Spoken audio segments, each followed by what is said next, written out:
अस्सलाम वालेकुम। आवाज़ आ रही है बच्चों?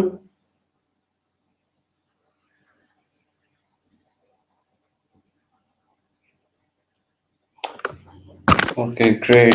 क्या हाल है? खैरियत से हैं? I hope you had a good weekend. Let's wait for a few minutes and then we'll start. In the mean time अगर प्रीवियस टॉपिक में से किसी का कोई क्वेश्चन है तो you are most welcome to ask. हम इंटरनल और एक्सटर्नल स्टेक होल्डर की डिस्कशन करते करते मेन स्टेक होल्डर्स पे आ चुके थे, so we will start with the debate of main stakeholders. Main stakeholders कौन होते हैं, क्या रोल प्ले करते हैं बिजनेस में, और कनेक्टेड स्टेक होल्डर्स कौन होते हैं, who are the connected stake holders.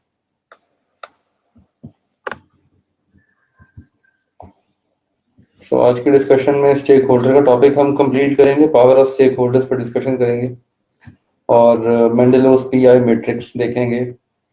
तो होपफुली आज हम स्टेक होल्डर को कंप्लीट करेंगे including some of the practice questions from the past papers as well. और हम ऑर्गेनाइजेशनल स्ट्रक्चर की डिबेट स्टार्ट कर देंगे, इसे इंशाल्लाह हम लोग कल कंटिन्यू करेंगे।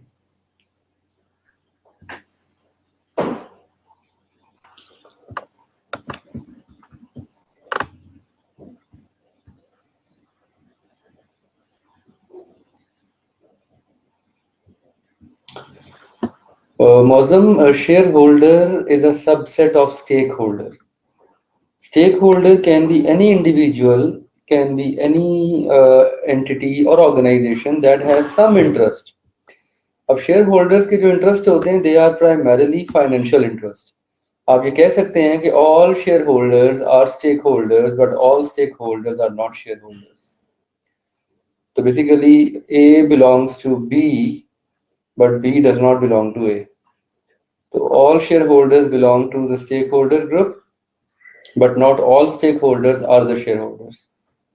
ठीक है?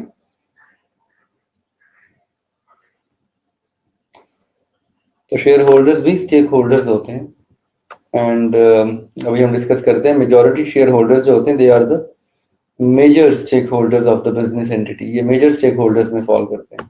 ठीक है?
ओके जी, वालेकुम अस्सलाम Naveed, I am good.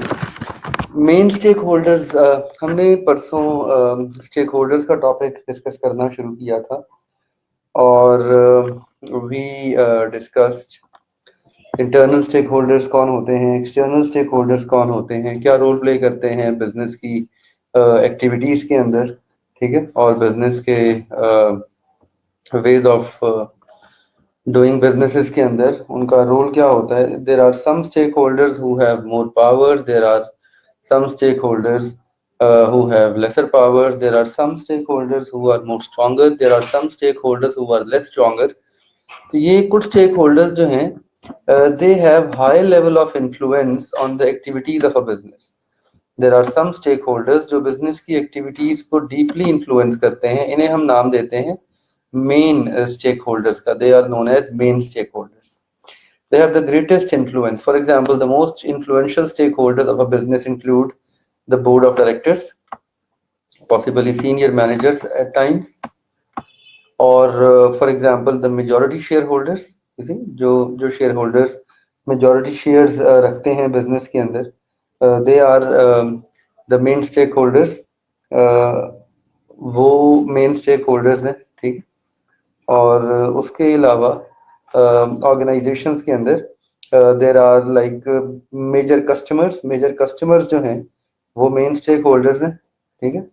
So main stake holders वो होते हैं जो किसी भी बिजनेस के ऊपर मेजॉरिटी इन्फ्लुएंस रखते हैं और उसके डिसीजन को इन्फ्लुएंस करने में एक खातिर खा किरदार अदा करते हैं, ठीक है। For example, directors के जो decision है, they might be influenced by the shareholder, especially the largest shareholders। largest shareholders जो हैं वो influence करते हैं। connected stakeholders कौन होते हैं? connected stakeholders वो होते हैं जो तीन conditions को qualify करते हैं। connected stakeholders are the people who qualify three conditions। Number one, they are not a decision maker। अच्छा, not all main stakeholders are connected stakeholders। सारे के सारे मेन स्टेक होल्डर्स जो हैं वो कनेक्टेड स्टेक होल्डर्स नहीं होते। कनेक्टेड स्टेक होल्डर्स जो होते हैं they are other than directors and senior managers and might be the shareholders. They might influence the decision that directors and senior management make. Connected stake holder का मतलब है कि वो stake holder जो decision maker नहीं होते। मेरी आवाज आ रही है? आप लोगों को मेरी आवाज आ रही है? ओके, कनेक्टेड स्टेक होल्डर्स वो होते हैं जो डिसीजन मेकर्स नहीं होते, who are not direct decision makers, who are not part of permanent or full-time infrastructure of organization। इससे मुराद ये है कि ओनर्स नहीं होते, only the owners are the permanent part of organisation, ठीक है। A person who is a permanent और a full time part of infrastructure means कि वो उस इदारे के अंदर उसके फाइनेंशियल स्टेक्स हैं, वो ओनर है बेसिकली इदारे का। Nevertheless very influential in shaping the future of the organisation. लेकिन स्टिल, इवन दो ये दो कंडीशंस नहीं एग्जिस्ट करती, लेकिन फिर भी इदारे के फ्यूचर को शेप करने में खातिर खा किरदार अदा करते हैं। इदारे के फ्यूचर को शेप करने में एक इंपॉर्टेंट रोल प्ले करते हैं। इन्हें कहते हैं कनेक्टेड स्टेक होल्डर्स। नॉर्मली चार किस्म के कनेक्टेड स्टेक होल्डर हम आइडेंटिफाई करते हैं। Non executive directors are connected stake holder. They are not decision maker but they can influence the decision of the board. ये डिसीजन मेकर्स नहीं होते लेकिन ये बोर्ड के डिसीजंस को इन्फ्लुएंस कर सकते हैं। Employees, you see, employees are either hired on contract, for example। employees are not a decision maker but employees can influence the way organization work by the way they operate।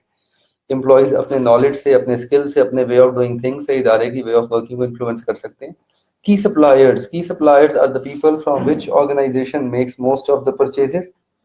तो की suppliers भी आपको influence करते हैं। और key customers, the customers who raise most of the revenue. एक rule है जिसे कहते हैं Pareto principle. It's a very interesting phenomena, इसे कहते हैं परेटो प्रिंसिपल। परेटो प्रिंसिपल का मतलब होता है, this is known as 80-20 rule. इसे 80-20 रूल कहते हैं। It's a very universal phenomena. For example it says कि 80% of a firm's revenue come from uh,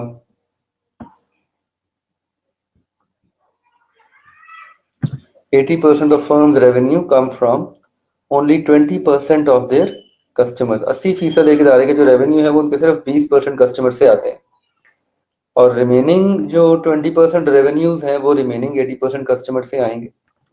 इसी सो लेट्स अजान हो लेते जस्ट अ मोमेंट।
कामों पर भी ब्रेकिंग दी जाएगी।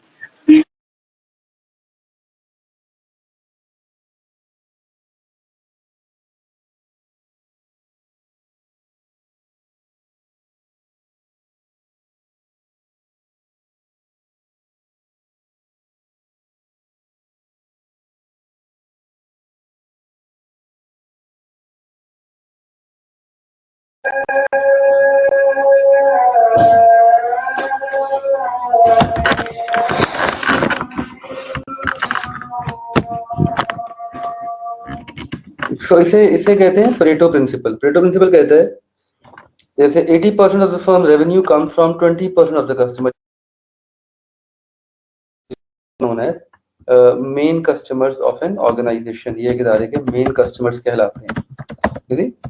इट्स वेरी जेनेरिक प्रिंसिपल, इसे आप किसी भी लेवल पे अप्लाई कर सकते हैं। फॉर एग्जांपल, आप जिस शहर में रहते हैं 80% of your travelling is on only 20% of the routes of the city. ऐसा ही है ना, 80% आपकी जो ट्रेवलिंग होती है वो उस शहर के जितने भी रूट्स हैं, जितने भी रास्ते हैं, उसके सिर्फ 20% रास्तों पे होती है, और रिमेनिंग 20% आपकी जो ट्रेवलिंग है वो रिमेनिंग 80% रास्तों पे होती है। It's a very interesting principle. इसी तरह आप अगर अपना लेट से मोबाइल फोन निकालें, आप उसके अंदर अपना कॉल लॉग निकालें फॉर एग्जाम्पल, और आप पूरे महीने का अगर कॉल लॉग चेक करें, और अगर आप अपनी फोन बुक ओपन करें, तो यू वुड रियलाइज कि 80% of the times the calls you have made are only on 20% numbers in your phone list. ठीक है ना, या उसमें से भी शायद किसी एक नंबर पे माइट बी, बट स्टिल चले हम 80-20 अप्लाई कर लेते हैं, हम 99-1 अप्लाई नहीं करते। तो इसे 80-20 रूल कहते हैं। That is what we call as 80-20 rule. तो ये जो की कस्टमर्स हैं, जो की सप्लायर्स हैं, ये बेसिकली आपके 80-20 रूल में फॉल करते हैं कि की सप्लायर्स वो हैं जिससे एक इदारा अपनी 80% सप्लाईज को आउटसोर्स करता है, और की कस्टमर्स वो हैं जिसकी तरफ इदारा जो है वो 80% अपने रेवेन्यूज जो हैं उनको आउटसोर्स करता है। ठीक है, इन्हें हम की कस्टमर्स कहते हैं। तो ये कॉन्सेप्ट है कनेक्टेड स्टेक होल्डर का। So basically 4 connected stakeholders पाए जाते हैं। स्ट्रेट फॉरवर्ड क्वेश्चन था पेपर में, what do you mean by the term connected stake holder, briefly explain and give examples. 3 number का शॉर्ट क्वेश्चन था। Attempt थी I guess मार्च 2016, मार्च 2016 की अटेम्प्ट थी। और आई गेस क्वेश्चन नंबर था क्वेश्चन नंबर 6 था आई गेस। सो एक मिनट, स्प्रिंग 2016 अटेम्प्ट थी ना, और स्प्रिंग 2016 अटेम्प्ट के अंदर it was question number, wait a minute,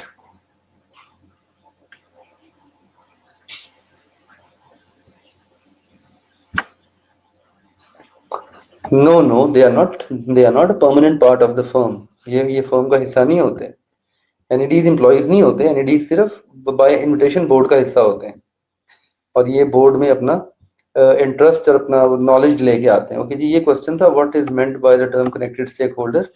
connected stakeholders कौन होते हैं? ठीक है, 2 नंबर का सवाल था, मार्च 2016 में। ठीक है, so this was the attempt in which the question was asked in March 2016.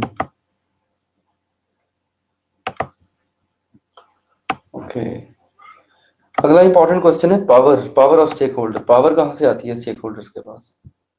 From where does the power come? ठीक है, कुछ स्टेक होल्डर्स के पास पावर इंटरनल सोर्सेज से आती है, कुछ के पास पावर एक्सटर्नल सोर्सेज से आती है। Different stakeholders have different sources of power. मुख्तलिफ स्टेक होल्डर्स हैं, उनकी मुख्तलिफ पावर सोर्सेज होती हैं। For example, external power sources कौन सी होती है? एक्सटर्नल पावर सोर्सेज में लीगल राइट्स हैं। एक्सटर्नल पावर सोर्सेज में मुराद है कि आउटसाइड द ऑर्गेनाइजेशन, इदारे के बाहर से। जैसे शेयर होल्डर्स के पास लीगल वोटिंग राइट्स होते हैं, लेंडर्स के पास लीगल राइट्स होते हैं under the terms of lending agreements. For example, a lender can take action if you are going to default on payments. तो लेंडर्स जो है उनके पास लीगल राइट्स होते हैं। ठीक है, then we have publicity and ability to influence customers और legislators. Pressure groups, जैसे हमने बात की थी, प्रेशर ग्रुप्स या प्रोटेस्ट ग्रुप्स के पास भी पावर होती है। फॉर एग्जांपल, जैसे एनवायरमेंटल प्रोटेक्शन ग्रुप है, ये एक बिजनेस की एनवायरमेंटल एक्टिविटीज को इन्फ्लुएंस कर सकता है। या ह्यूमन राइट प्रोटेक्शन ग्रुप है, ये चाइल्ड लेबर के खिलाफ एक्शन ले सकते हैं। या एनिमल वेलफेयर एक्टिविस्ट हैं, ये किलिंग ऑफ एनिमल्स के ऊपर एक्शन ले सकते हैं। तो all of these are the different stake holder group जो पब्लिसिटी, जैसे मीडिया बहुत बड़ा प्रेशर ग्रुप है ना। वो कौन सा प्रोग्राम आता है, वो इकरारुल हसन का, ARY पे, क्या नाम है उस प्रोग्राम का? सरेआम, यस सरेआम। अब वो क्या करता है सरेआम में? वो यही एक्सपोज ही करता है ना वो बेसिकली, ऐसे इदारे जो इलीगल एक्टिविटीज में मुलव्वस होते हैं, या ऐसे इदारे कोई ऐसे काम कर रहे होते हैं जो कि bad socio economic impact create कर रहे हैं।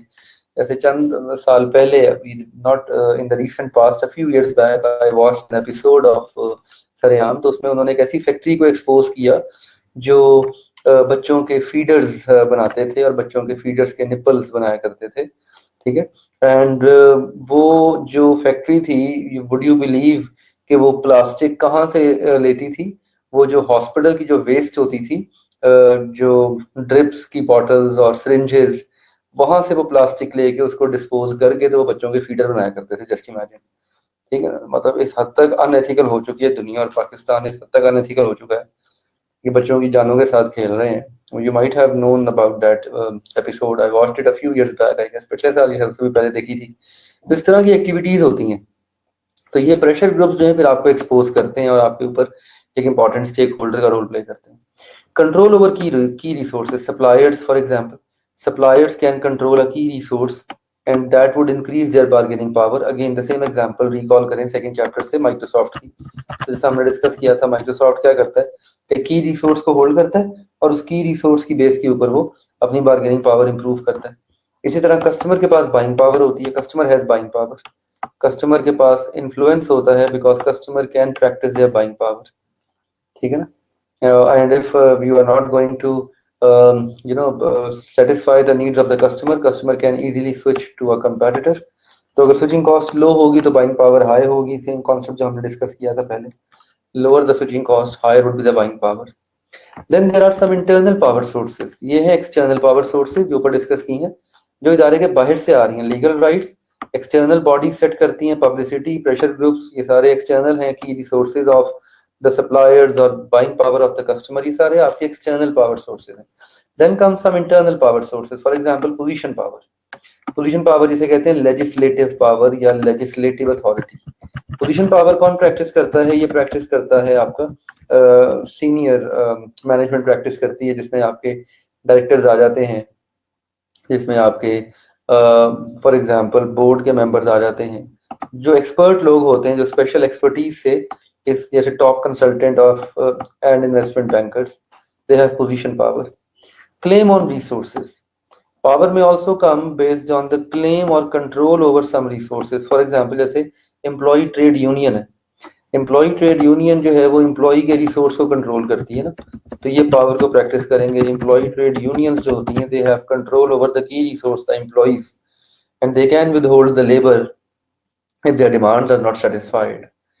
अगर आप उनकी डिमांड्स को सेटिस्फाई नहीं कर रहे तो वो लेबर को withhold कर सकते हैं। They can withhold labor until the disputes are settled with the management. And then there is personal charisma, charismatic authority होती है, personal charisma कहते हैं। ये जैसे लीडर्स इन्फ्लुएंस करते हैं, पर्सनालिटी की पावर होती है, charismatic पर्सनालिटी होती है, leaders influence this power. So there are different power sources जो इंटरनल है। ये बड़ा इंपॉर्टेंट क्वेश्चन है, अभी तक अनटेस्टेड है सो फार पेपर में। That's a very important question. Stake holders के पास पावर्स कहाँ से आती हैं? एग्जाम्पल के साथ बताना पड़ेगा आपको। अगर क्वेश्चन आता है तो you must be able to comment on based on the examples के from where do the stake holders draw the power. Stakeholder power draw करते हैं एक्सटर्नल सोर्सेज से और एक्सटर्नल और इंटरनल सोर्सेज से। इंटरनल सोर्सेज में claim on resources का मतलब है, फॉर एग्जांपल जैसे ट्रेड यूनियन है लेबर की, they have a claim on resource ना, ह्यूमन रिसोर्स, लेबर एक रिसोर्स है ना, तो वो क्लेम करते हैं कि ये रिसोर्स जो है ये हम ओन करते हैं, और वो चाहे तो वो फैक्ट्री को बंद करवा सकते हैं by controlling the labour, you see. So they are basically withholding the labor, they have the ability to withhold labor in the event of a dispute with management, इसे कहते हैं क्लेम ऑन अ रिसोर्स। ये control over the resource और claim over the resource ये दो अलग अलग चीजें हैं, अपने इनको कंफ्यूज ना कीजिएगा। कंट्रोल ओवर द रिसोर्स का मतलब है कि एक रिसोर्स आपके कंट्रोल में नहीं है, उसे कोई एक्सटर्नल बॉडी कंट्रोल करती है, just like a supplier is controlling a resource. जैसे माइक्रोसॉफ्ट की एग्जांपल दी हमने, just like we quoted example of Microsoft, Microsoft control करता है रिसोर्स को, लेकिन आपकी ट्रेड यूनियन क्लेम करती है रिसोर्स को, they claim the resource for example, ठीक है।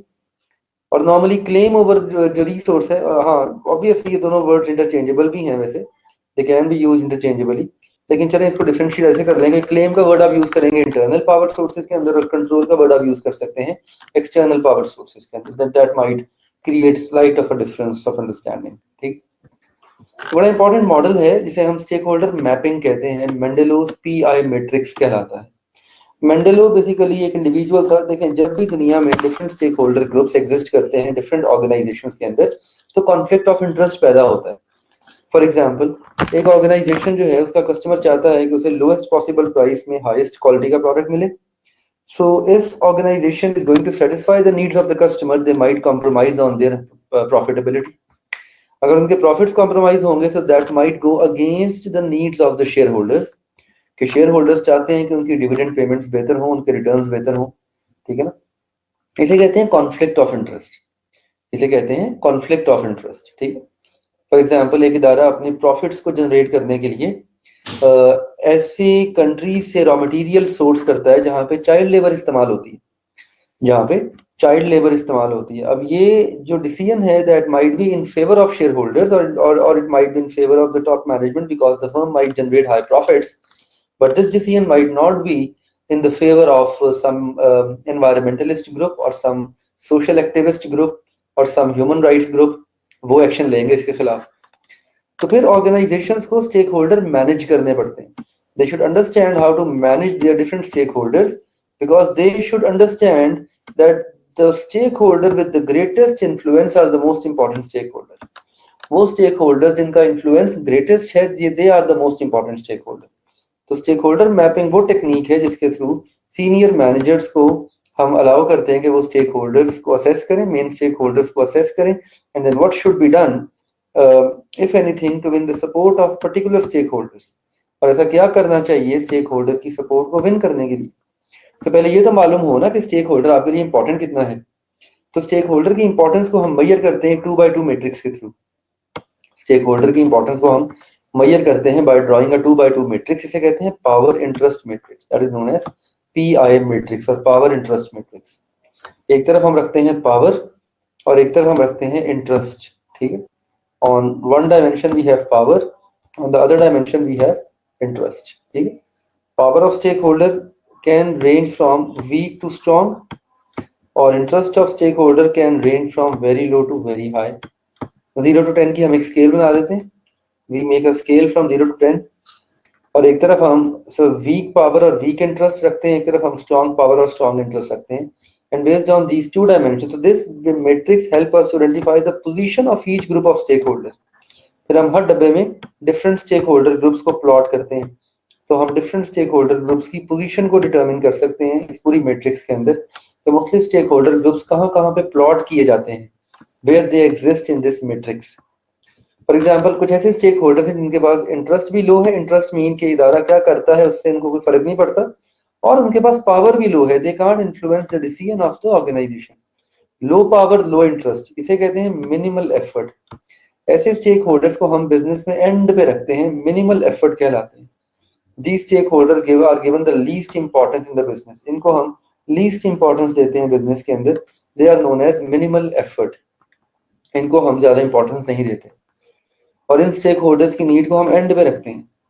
There are some stake holder that have very high interest, interest बहुत हाई है what an organisation is doing, but they have very weak power to influence the decision.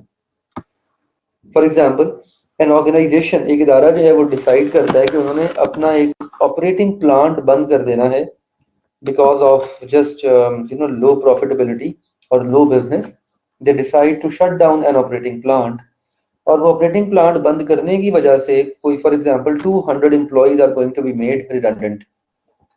अब इस case के अंदर जो employees हैं जिनको रिडंडेंट किया जाएगा, they have very high interest, उनके स्टेक्स बहुत हाई हैं, उनका इंटरेस्ट बहुत हाई है, but they have very weak power to influence this decision, वो डिसीजन को चेंज नहीं कर सकते। So such people must be kept informed, ऐसे स्टेक होल्डर को हमें इन्फॉर्म्ड रखना होता है about the development of the business. तो कीप इन्फॉर्म्ड के अंदर आप कह सकते हैं कि हमारे एम्प्लॉइज आ जाते हैं। इसके अंदर अगर आप एग्जांपल कोट करें तो employees are the stake holder that must be kept informed because they have high interest but their power is weak. इधर जनरल पब्लिक आ सकती है, here can you put here you may put general public. General public के interest भी week होते हैं, उनकी power भी वीक होती है, ठीक है। There are some stake holder groups जिनकी पावर स्ट्रॉन्ग है, जिनकी पावर स्ट्रॉन्ग है, इदारे के डिसीजन को इन्फ्लुएंस कर सकते हैं, but they have very weaker interest. इदारा क्या करता है, कैसे करता है, उनको कोई गर्ज नहीं है, उन्हें सिर्फ अपने पावर से गर्ज है। ऐसे स्टेक होल्डर को हम सेटिस्फाइड रखते हैं, कीप सेटिस्फाइड। आपके कस्टमर्स यहाँ पे आ जाते हैं, आपके जो कस्टमर्स हैं they are the stake holders that must be kept satisfied. Customers वो स्टेक होल्डर है जिनको आपने सेटिस्फाइड रखना होता है because they have very high power, they buying power for example, लेकिन उनके इदारे के ऑपरेशन में इंटरेस्ट मिनिमल है, इदारा क्या कर रहा है, कैसे कर रहा है, they are least bothered by whatever the organisation is doing. So they have high interest, weak interest, low interest, but their power is considerably high, उनकी पावर हाई है।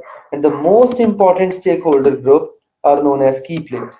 मोस्ट इंपॉर्टेंट स्टेक होल्डर जो groups हैं उनको हम key players कहते हैं। The stake holder group have high interest and high power. ऐसे for example आपके majority share holders, majority share holders इसमें आ जाते हैं, ओनर्स इसमें आ जाते हैं, ठीक है, सीनियर मैनेजर्स इसमें आ जाते हैं, ठीक है, ऑल ऑफ द गवर्नमेंट इसमें आ जाती है, गवर्नमेंट के इंटरेस्ट भी हाई हैं, गवर्नमेंट की पावर भी हाई है, बहुत सारे स्टेक होल्डर्स इसमें फॉल करते हैं। You see, so basically, this matrix gives us a recommended approach to deal with different stakeholder group in each quadrant of the matrix. The key stakeholders are the ones who have considerable power and can influence the business in the great deal. उनके पास power भी high होती है और वो business को considerably affect भी कर सकते हैं। If a stakeholder has little power and little interest, minimal effort is needed trying to keep the stakeholder informed about the matter or satisfied. Minimal effort चाहिए होती है आपको।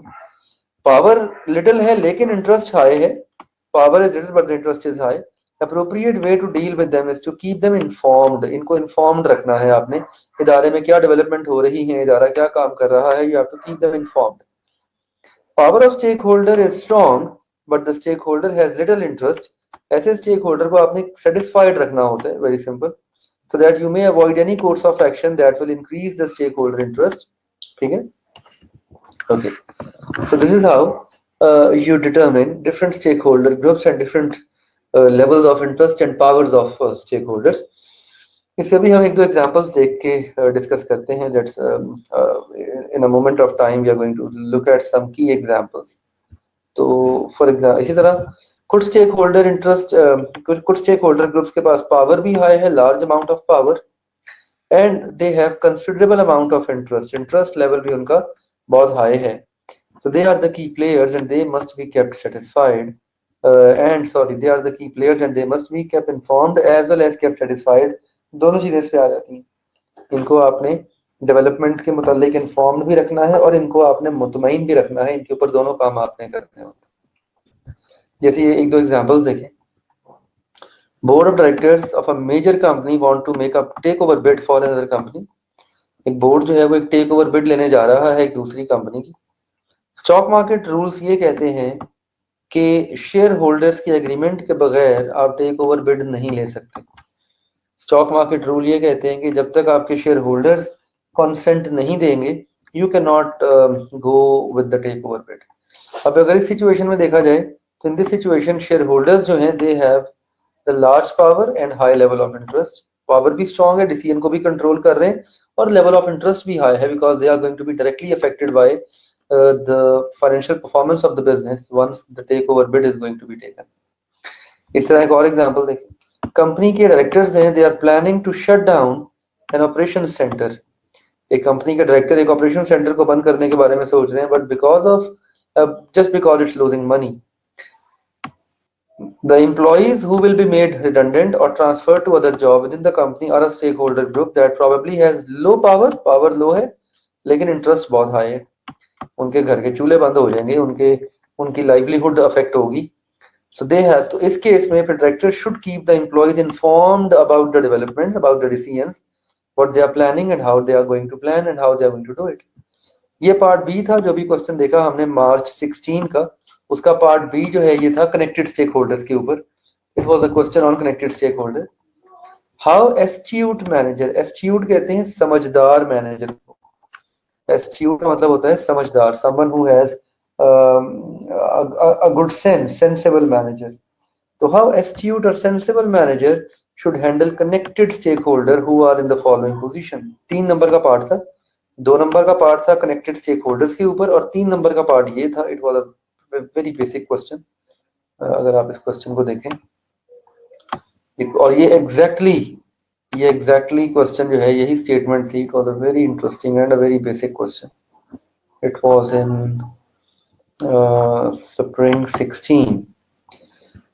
How astute managers should handle connected stakeholders who are in following position: wield considerable power but have little interest in the performance of the business, wield considerable power but have high degree of interest, wield nominal power, wield से क्या मुराद है, show nominal power but have strong interest. 3 number का part है. wield considerable power but have small interest, high power low interest. ठीक है.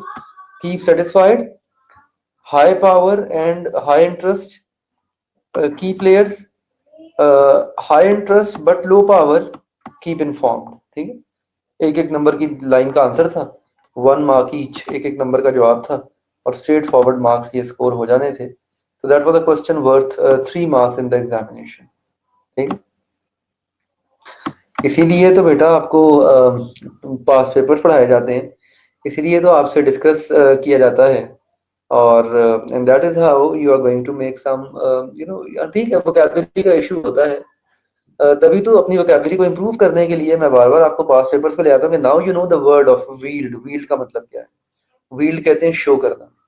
और अगर आप वील्ड का मतलब समझे बगैर भी जुमला पढ़ लें तो सेंस मेकिंग हो रही है. अगर आप वील्ड का लफ्ज निकाल के भी जुमला पढ़े तो सेंस बना रहे थे. यहाँ पे फिर कॉमन सेंस इस्तेमाल करनी होती है ना. ऑब्वियसली अनफॉर्चुनेटली कॉमन सेंस जो है वो हम रेयरली यूज करते हैं, but this is where you have to use common sense. तो ये देखें एक एक लाइन का आंसर था. Keep stake holder satisfied. ठीक है. Make concerted effort to keep them satisfied. ठीक है. कीप स्टेक होल्डर्स इन्फॉर्म्ड, ठीक है। तो तीनों केसेस के अंदर उसने आपको बता दिया है what are the different stake holder groups and how are they going to be affected. Stake holders के ऊपर दो सवाल आ चुके हैं। एक क्वेश्चन आया था मार्च 16 में, एक क्वेश्चन आया था मार्च 18 में। मार्च 18 में भी सवाल आया था, वो सवाल कौन सा था? Let me show you that question as well. तो स्टेक होल्डर में अभी तक 3 क्वेश्चन आ चुके हैं। 2 क्वेश्चन थे मार्च 16 में कनेक्टेड स्टेक होल्डर्स का और ये मेंडलो पावर इंटरेस्ट मैट्रिक्स का, और एक क्वेश्चन था स्प्रिंग 2018 में। और स्प्रिंग 2018 का जो क्वेश्चन था, let me show you that question.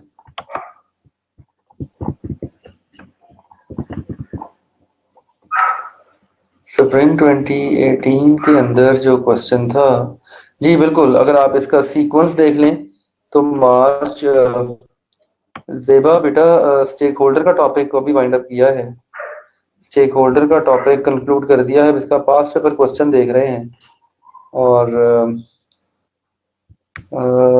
Okay, let me show you the question from March 2018। March 2018 की अटेम्प्ट में से it was question number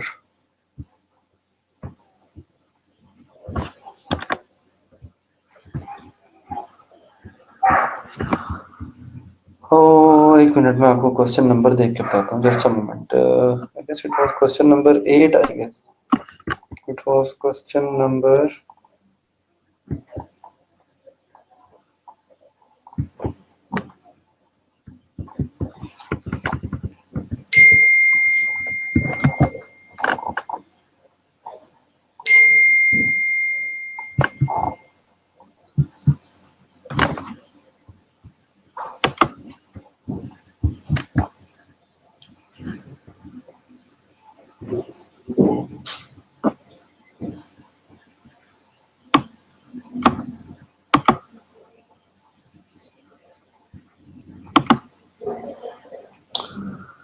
March 2018 question number 6 का पार्ट बी था जी।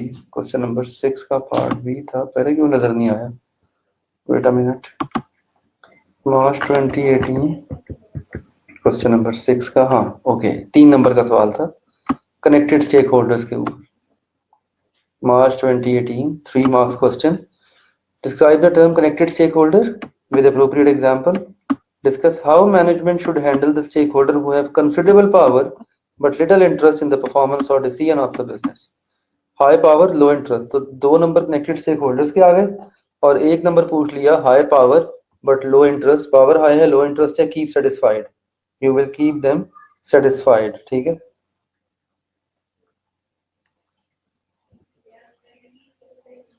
ठीक है ना?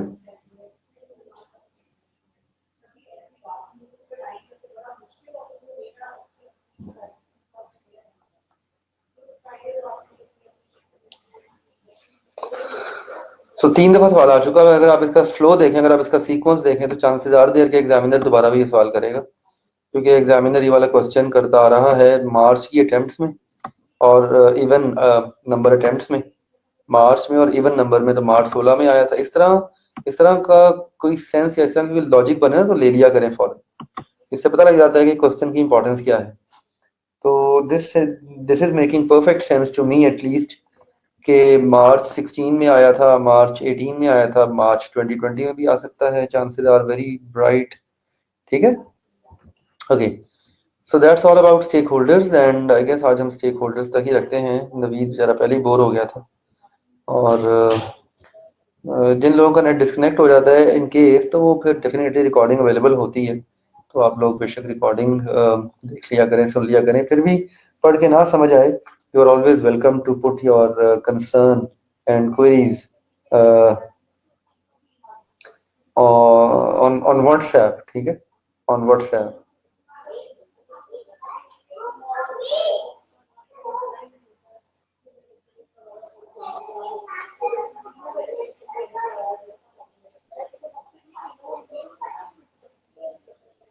ठीक है, तो I guess enough for today. हाँ जी, आज के लिए जेबा बेटा आज के लिए बस। आई होप आपका वो टेस्ट का इशू रिजॉल्व हो गया। आप जैसे अपना जमा करवा दीजिएगा, I have asked the TA, तो वो आपको अपने अकोमोडेट कर लेगा, ठीक है। नहीं यार, मेरे पास नहीं, मेरे नेबर्स के पास है। मैं एक्चुअली आज क्लास घर से ले रहा हूँ, तो वो नेबर्स, मुझे भी काफी ऑड लग रहा था when the dog was barking.